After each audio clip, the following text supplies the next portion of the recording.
And we were building 3 office buildings with Prudential Insurance Company in the late 70s. So I thought it would be nice to have a park inside of the space encompassed by these buildings. One day I was looking at an art magazine and I saw a fountain that Isamu Noguchi had done in Detroit, and just made up my mind I'd like to talk with him about perhaps accepting a commission to do a garden. I went to New York and Noguchi allowed me to come to his apartment. At first, I think he kind of rebuffed him and wasn't too enthusiastic about taking on this kind of a commission. Isamu ordinarily didn't work with developers. I think he had a suspicion of what they would do with something artistic, but in Henry's case, apparently Isamu sensed that here was someone who was genuine and sincere, and he went along with Henry, and it's the first and only commercial project that he did with a developer. Several months later, I asked him why he had never dealt with a developer before. And I think he gave me the most gracious and supreme compliment. He said, because I never trusted any of them.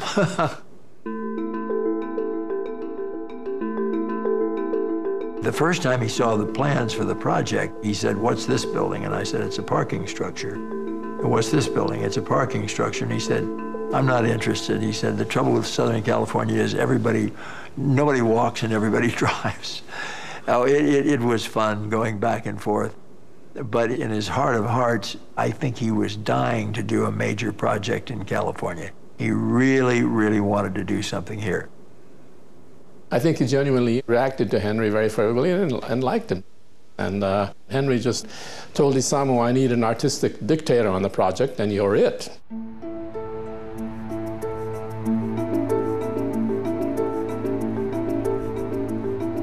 I think his naming it California Scenario, you know, he put elements in there, water use, water source, land use, energy fountain, the desert land, and the forest walk, all sort of recalling aspects of the California landscape.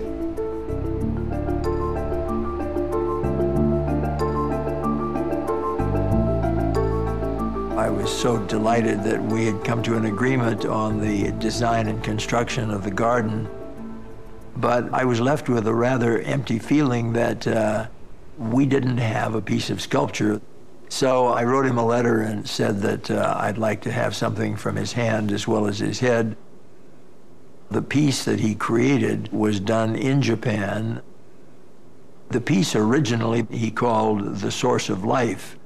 He later then, as we were working on the garden, without any discussion with me, changed the name to The Spirit of the Lima Bean, which pleased me very much, and it was in deference to our family's use of the land that the piece of sculpture is on. Isamu always twerked nature a bit, so it's not a perfect pyramid, it's a distorted pyramid. Creates kind of a surreal landscape there, and I always think when I'm there of stage sets and designs that he did for Martha Graham. In the evenings, it's particularly marvelous. If you walk between the wall and the lighting fixture, you'd cast these huge shadows, and people like to sort of stand in front and gesticulate, and this is public art that people could really enjoy.